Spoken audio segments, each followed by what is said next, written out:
Hello and welcome to Truth, Lies and Work, the award-winning podcast where behavioural science meets workplace culture, brought to you by the HubSpot Podcast Network, the audio destination for business professionals. My name is Leanne. I'm a Chartered Occupational Psychologist. My name is Al. I'm a business owner. And we are here to help you simplify the science of work.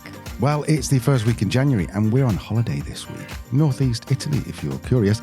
So we're going to bring you a great interview with Leanne on Great Mondays Radio. You're probably going to remember Josh Levine as our guest on episode 239. He was also one of the predictions as well, which would be episode 262 or 263. But listen to them both because they're really good. Well, he is here in the host's chair interviewing Leanne on creating amazing workplaces. If you enjoy this episode, and I'm pretty sure you will, then you should go and subscribe to Great Mondays Radio wherever you get your podcasts. Also go and check out his great YouTube channel, which is at Great Mondays on YouTube. The link will be in the show notes, obviously. And then if you want to learn a bit more about what he does and more about Great Mondays, go to greatmondays.com. Okay, here is the interview. We'll see you on Thursday. I'm off for an Aperol. It's Great Mondays Radio. I'm Josh Levine, your host, founder of Great Mondays. We help executives from hypergrowth, technology, and social enterprise organizations build cultures that attract, engage, and retain top talent. If you'd like to be a guest on our program, hang out for about 20 minutes and I'll tell you how.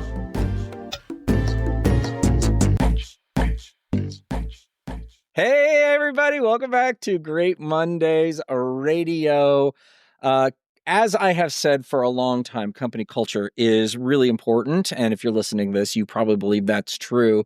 But today's guest is here to share with us some of the trials and tribulations that she's been through when it comes to organizations not understanding what culture is and how they can kind of get lost in the ill definitions. And maybe she's got some problems to pick at with me. And I'm excited to have a colleague on, Leanne Elliott. Welcome to Great Mondays Radio. Thank you so much for having me. So, Leanne, you're the co-host, which is now, I've now dubbed it co-host of Truth, Lies and Work, the UK's number one business and management podcast, which is awesome. So thank you for coming on here because you are a professional and have such reach. It's amazing. You're also an occupational psychologist, and you have a group called Oblong, helping business leaders create amazing cultures. So, in your experience, Leanne, what is going on in the world of business when it comes to thinking and talking about culture? What I enjoy about what's happening in the business world right now is how we're talking about culture. That is a big win, right? Finally. I know. You know, when I started my career, what I did was confined to HR consultancies, maybe some big corporates, maybe something in the public sector. Now everyone's talking about culture, and that's awesome, and I'm here for it.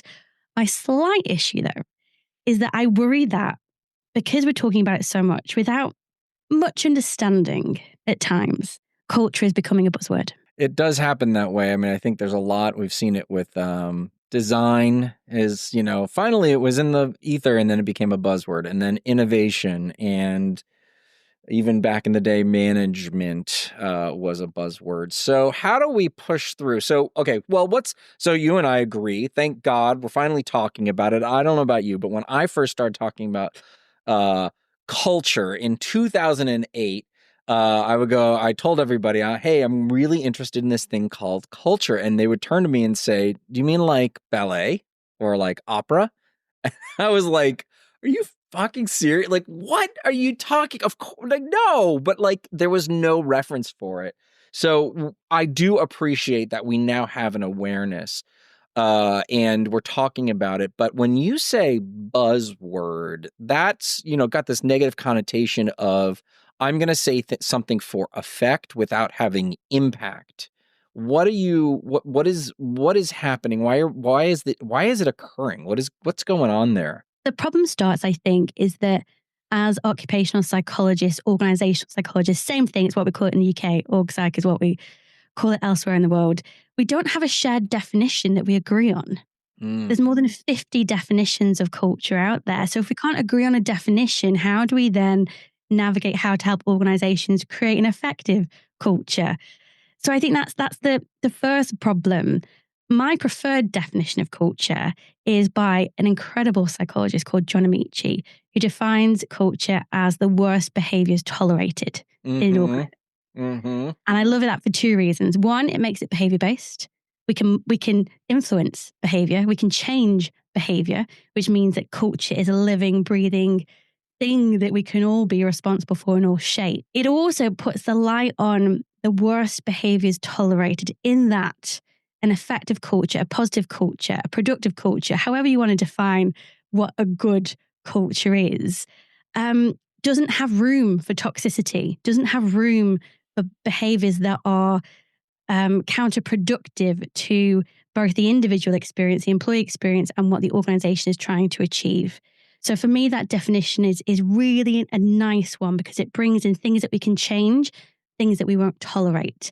And as leaders, if our focus is on the things that we won't tolerate, the behaviors we will not tolerate, that is an incredible first step to creating an awesome workplace culture. I love it. I used that statement, I think, just last week. I was talking to somebody, and I do find it very powerful. My definition is has a similar goal, and I say it's the cause and effect of every decision that we make. So behavior based, absolutely, and I think of it like a system, so that it sort of it trades a little bit on that. Hey, it can influence it in a good way or a bad way. So that's how I think about it. But I do like that we're talking about behaviors. So what is the misunderstanding that most business leaders, what is it that most business leaders get wrong about culture? When they say culture, certainly I don't know, maybe they are using it as a buzzword and just trying to coat something. I prefer to think that folks are doing their best, maybe naively. What's the biggest misunderstanding that you've seen in your experience? The biggest misunderstanding I've seen, and I thought we were getting over it, but now I'm not so sure, is that culture is something tangible, in that it is the offices we build, the cool break rooms that we have, the ping pong table, the general vibe around the place. That, for me, I thought we were getting over it until we saw all the return to office mandates and the claims from senior leadership that we can't create the desired culture. We can't create collaboration, communication without people being in the office. Don't get me wrong, there are challenges that come with having a remote workforce, a hybrid workforce, absolutely. And it requires an incredible amount of intention from leadership as to how to nurture those relationships and the trust we need to see in our organizations. But I think there's a fundamental misunderstanding that culture is something almost physical. Culture is psychological. And if we think of culture as psychological, as behavior, culture is science. It's not fluffy. It's not a nice to have. It is, you have a culture whether you know it or not. That's right. You might not know what that culture is, but it's there because it is something that is formed from human behavior, and that's the psychology people, and that's the science of work. The science of work. Why? This is something that I've struggled with, right? So my whole pitch to the world is that we need to start employing and deploying culture as a strategic business advantage. It needs to be something that we treat like finance or IT. And the question I am asking is why? I mean, I have some hypotheses, but I'm going to ask you, why are people in business leaders or managers having the hard time wrapping their minds around that it is something beyond just the physical? Is it just that it's been that way for a long time? We haven't needed to think about it that way. What do you think is the challenge? The challenge stems from, and I will take some accountability for this one, occupational psychologists, organizational psychologists aren't very well known. You ask the average person, what does an occupational psychologist do? They might go, oh, I don't know, something to do with occupational health. Yeah. I'm not sure. So there's a fundamental kind of misstep from the psychology community of being like, this is our space, this is our thing, this is what we do, and we can help you do it. And a big part of that, we're scientists. Scientists love data. You mentioned their finance and IT. What are the two big things they have in common? They create strategy and implement strategy based on data, based on insights. Same with marketing, same with sales. For some reason, we're not collecting the right kind of data or the richness of data we need about how people are thinking and feeling within our business to understand how to best influence that to have the most positive impact. And you're absolutely right in that this isn't fluff. This isn't nice to have. Even if you are the most cynical business owner leader in the world and you think this is fluff, trust me when I say all the data shows us, all the science shows us that this is just fundamentally good for business. Great for your bottom line. It's great for your customers. It's great for your growth trajectory. Name a commercial metric that'll be better if you're creating an awesome workplace for your people. Yes. And there's two things that I have come up against in that logic chain. One is, what data do we collect and how do we collect it? And I'll get to the second after we get through that.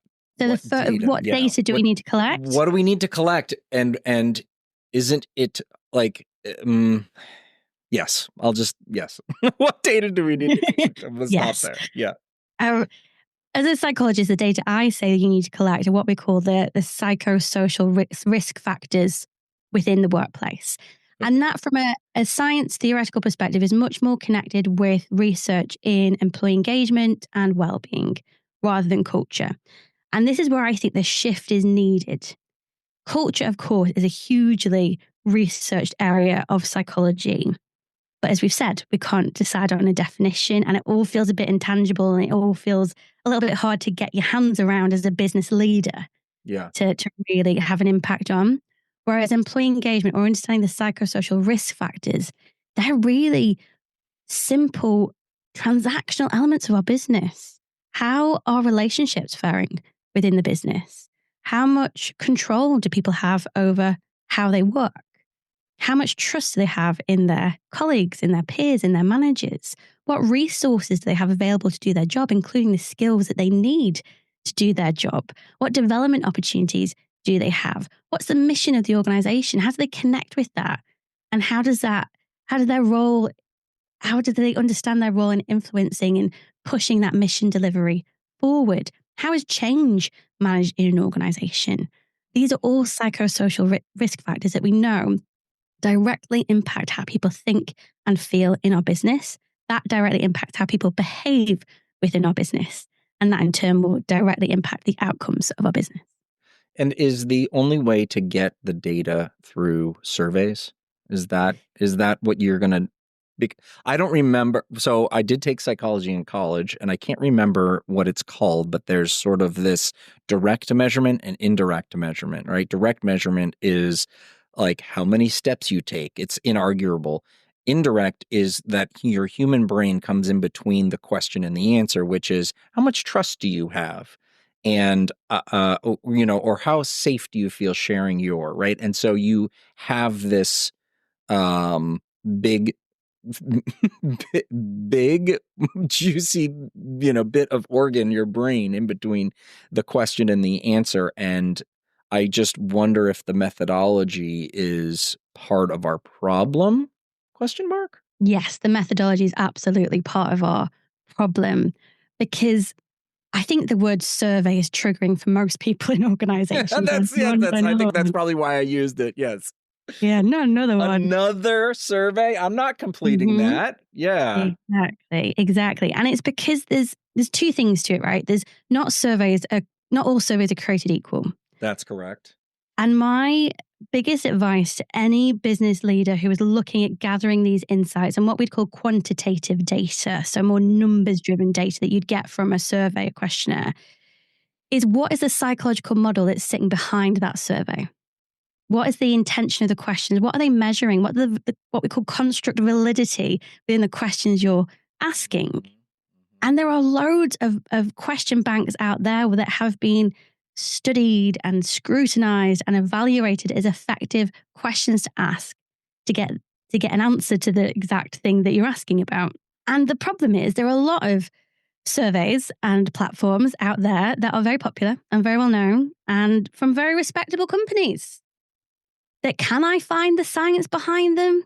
No. And I've tried really freaking hard, Josh. I've tried really hard to understand the actual psychological model that's behind that, what we'd call the predictive model of employee engagement. And what I mean by that is we can follow the science through. It's like a flow chart, right? So if we know that people are experiencing positive relationships in their workplace, we know that through research and through study, we know that means that people are more likely to enjoy positive job satisfaction, more likely to experience psychological safety. That means they're going to be more agile to change. And that means that companies are going to be more innovative and typically more profitable. So we can follow through the science. If I don't know what that model is, if I can't then look at the data that has been spun out from this questionnaire and go, right, okay, my people aren't quite happy with how they're experiencing relationships within the business. And I can also see in the data that that's being reflected in job satisfaction and our speed to market is a bit low at the minute. I followed that through. So I know then that if I invest time in interventions and activities that are going to improve relationships within the organization, I should be able to follow the data through 6, 12 months later when we run it again, when we evaluate what we've done and see the impact. If I don't know what that impact that data is going to have if I try and manipulate it, then is the blind leading the blind? What does that even mean? And the problem is that so many of these surveys will spill out data like this, that business leaders go, I don't really know what to do with this. I don't really know what to change to have the desired impact. So I don't do anything. And then employees go, well, I answered this 100-question survey, nothing's changed and nothing's been done. I then lose trust in this process. So next time it comes around, I'm just clicking buttons until it's done, if I fill it in at all. Do I have to, or does one have to define what outcome we are looking for? Because there are some organizations that want efficiency and some organizations that want innovation. And, and then there's just also like team efficacy or something like that. When in your expertise, does one need to, does the model change? Does the logic change depending on what we're trying to achieve at the organization? Yes, the logic changes, the model not necessarily. Because if it's a strong, robust model that have been studied for decades in terms of how this all plays out and how these psychosocial factors influence human behavior in the workplace and those outcomes. You bring up a really good example in terms of efficiency versus innovation. And it's really hard to have both, actually, because it's a very different thing. Because innovation isn't typically very efficient because you need to kind of make mistakes along the way. You need to cycle through. Yeah, that's right. Yeah. Exactly. So then that comes down to the strategy of the organization, which is where it all ties together. This isn't a standalone area of organizational life. This should feed directly into your operational strategy, into your business strategy, into where you want to take your company in the next 2 to 5 years. Because if you're a company that success relies on innovation, then yes, you're going to want to prioritize those psychosocial factors that are going to really nurture psychological safety, allow people to make mistakes safely. And a lot of that's going to come from the relationships people have with their managers. If you're chasing efficiency, then that's very much more steeped in something like resources. What are the structures we have in the organization? How do they flow together to help people be productive? So wouldn't you ask some different questions? I'm gonna continue to like push back, right? Because you're like, well, the logic changes, but not the model. So let's continue on this innovation versus efficiency. Aren't I going to be, like you just said, like, aren't we going to ask different questions? Maybe I'm misunderstanding what model might mean. Educate me. Tell me what I don't understand, because it seems like you need to change what you're asking. It's not that you need to change what you're asking. You just need to understand what that means. So typically, if we take relationships in an organization are typically very dependent or interdependent. Dependent means that I'm looking to my manager very frequently. I need their advice, their guidance, their more hands-on support in terms of what we're achieving. So in that scenario, it's probably likely to be an organization that is fairly compliance-based. Think financial services. Yeah, we can have innovation within financial services, but we have very strict guidelines that we need to work within. Yeah. So in that scenario, we're probably going to have quite a dependent style relationship in our organizations where people need to feed into each other, check on each other, check those levels of governance and compliance to make sure those outcomes are delivered in the way that need to be. In an organization that might be more tech-based, for example, we're much more likely to see, or in startup especially, much more likely to see interdependent relationships, where it's very much like what I do feeds into you, but it's not absolute in terms of if I mess up, everything breaks down the line. It's that I have my autonomy of control around my workload and what I can do. And that is more likely to breed innovation because there's more autonomy within that. There's more trial and error within that. There's more freedom to work differently within your team within the context of a large organization. So it's not that we're asking different questions about that will help us understand if relationships are dependent or interdependent. It's understanding then the relationships we do have, is that serving our organization? If we have relationships that are very interdependent in an organization that very much requires very strong and strict governance, that's likely to cause a problem. And that's where we'll typically see organizations that will derail through some scandal because you've got pockets of people working very independently in an organism where they actually need to be much more dependent on the ebb and flow of other departments within the organization. So Enron would be a very famous example of that. Exactly. That's really interesting and clarifying for sure. My second question about the difficulty of actually demonstrating the business value, and my question or my hypothesis is the distance between the cause and the effect. So to me, one of the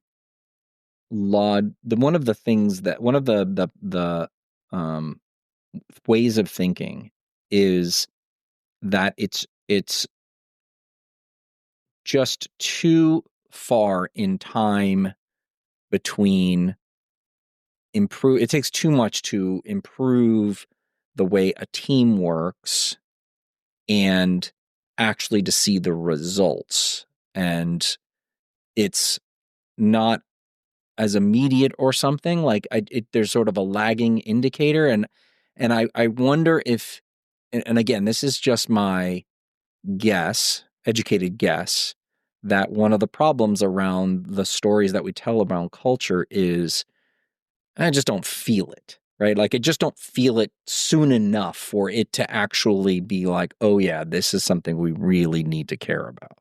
Yeah, you're not wrong.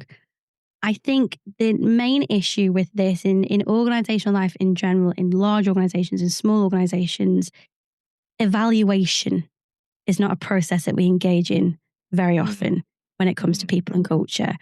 And this is, again, why I always advocate for working with a psychologist. As a psychologist, we're ethically bound to embed some kind of evaluation process within the consultancy or within the project that we run, because we want to collect that data. We want the science. We want to see the impact. That's how we prove what we know happens within an organization. And evaluations can happen, big evaluation can happen at a 12-month point. A check-in might come at a 6-month point. Any other project in a business is also going to have those more informal check-in points every week, every fortnight, every month. And that's where it comes down to the quality of managers within your business. Managers have the single biggest impact on anything employee experience, whether it be culture, well-being, performance, productivity, all of it. So our managers are the people that help us deliver those regular check-ins, evaluations, where we'll be able to collect more immediate real-time data to help us show that this project is moving forward in a positive way. And again, it's collecting data around the outcomes. So how is that impacting our absenteeism, our presenteeism, our performance rates, our customer satisfaction. There's so many metrics that we can collect to see the impact of what we're doing in terms of people and culture. And as well, if we're using a predictive model of employee engagement, we'll know which metrics we want to be measuring specifically and looking out for. Mm-hmm. And I think it comes down to that none of this stuff is very complicated. It's not rocket science, you know?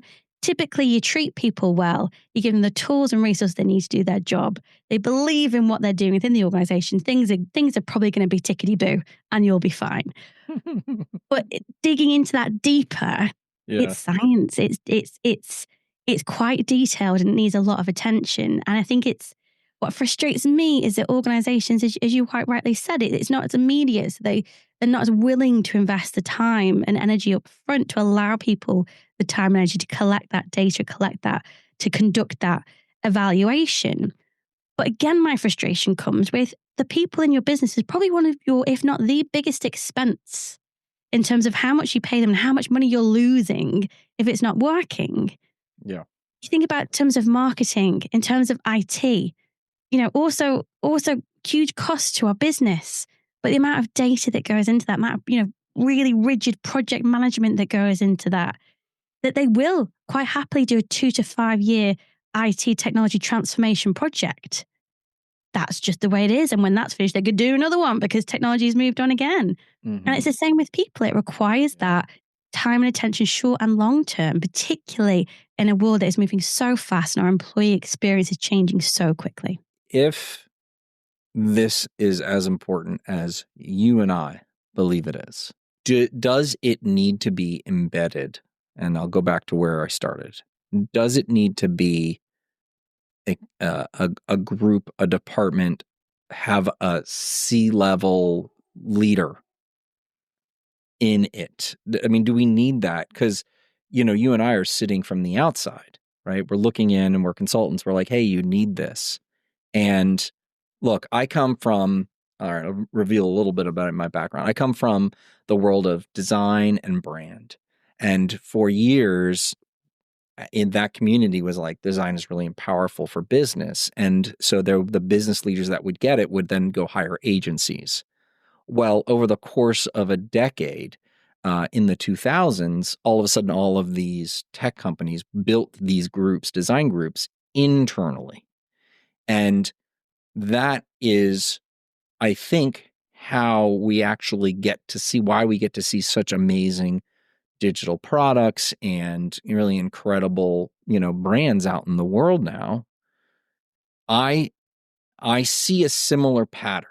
I think, or I hope that we can see this. So my question to you, in your experience, like expert to expert here, is that really what we're gunning for? Is that what success looks like? Does that need to happen? Should that happen? What's your opinion about that, building that capacity internally?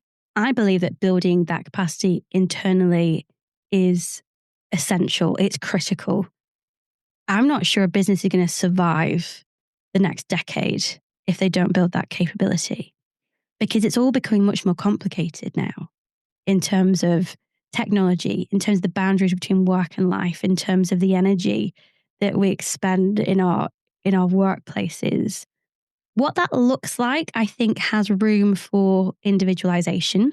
Smaller businesses, for example, I don't think you necessarily need to build that internal capability necessarily. You can work with a great consultant and bring them in. You absolutely need to have somebody on the senior leadership team who owns that, who is there. That's their responsibility, whether that's an operations director or the MD.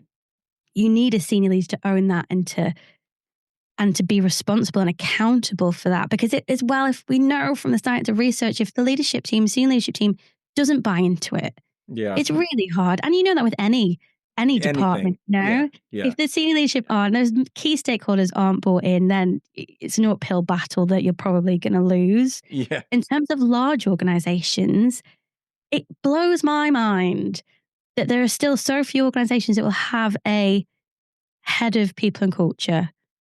HR is aligned, but it's not the same. HR is much more Intuition says much of transactional, and there are absolutely collaborations and connections that need to be made. And there are certainly a lot of HR professionals that get this stuff better than any CEO that I've ever met. Equally, I think this is a different area of expertise in that it is, you know how like data science became a thing when like technology and AI and machine learning started up, and that sprouted these huge departments of data scientists. I think it's the same thing. Oh, that's a We great need almost point. like a people data scientist department capability that is going to collect all this data. And it's not just going to be quantifiable data, not just going to be the numbers. It's going to be having these conversations, having these interviews, having these observations. We're seeing lots of cool things now as well coming through where you can look at different comms that are happening within the organization. But yeah, I think it has to be, because it's becoming increasingly complicated, organizational life and the rate of change. And as humans, if we just know one thing, we're really not very good at change. We know we have to change and we have to adapt to survive, but it's really freaking hard and it takes a real toll on us physically and psychologically, actually. So in a time where change is going to happen even quicker, I just think we need it even more. And I think the organizations that get this are going to be the organizations that thrive. And then when you throw AI into the whole conversation as well, I don't know how. We're behind already. We need to catch up. Wow. Yes. Amazing. This has been really, really revelatory, and I really appreciate you putting a finger on the data or the points of data and how it's done. Do you have any resources that you'd be willing to share? We can put some links in the show notes as well. How can people find out more about the how behind measurement and this process? Absolutely. There is a UK-based organisation called the Health and Safety Executive. It's part of a government agency that helps us make sure people are safe at work. They have their own model called the Management Standards, which covers the key psychosocial risk factors at work. It's a completely free resource. They also offer their 30-item questionnaire completely for free, analysis tool-free, handbook that comes with it. That's such a great starting point for anyone who's just trying to understand exactly what it is we're measuring and why that's important. I would always recommend that. And then, of course, as a plug to myself and my business at Oblong HQ, we do offer our own insights into that as well. And I'm always happy to have a free conversation with anyone who's curious and wants to learn more. Amazing. Well, if your conversations are anything like the conversation we just had, I think it's well worth your free dollars to have it. Leanne Elliott, co-host of Truth, Lies, and Work, the UK's #1 management podcast. Listen in for more incredible insights. She's an occupational psychologist, or organizational psychologist, as we call it here in the States, of Oblong. You can learn and find out more about her podcast at truthliesandwork.com. Leanne Elliott, such a pleasure. Thank you for coming on Great Mondays Radio. Oh, thank you so much for having me. Thanks for listening to Great Mondays Radio. Hey, if you want to be a guest, head over to radio.greatmondays.com. And if you think this episode was interesting and your friends and fans would enjoy it, please share on social media. And if you want to get more people to understand the power of company culture in business today, please rate and review Great Mondays Radio on your podcast feed. It really helps us reach more people. If you want to hear more candid conversations with culture leaders, subscribe to Great Mondays Radio. I'd love to connect with you. Find me on LinkedIn at AKA Josh Levine, on YouTube at Great Mondays, and you can always email me, josh@greatmondays.com. Find out more about our work with hypergrowth technology and social enterprise organizations at greatmondays.com. I'm Josh Levine. Thanks for listening to Great Mondays Radio.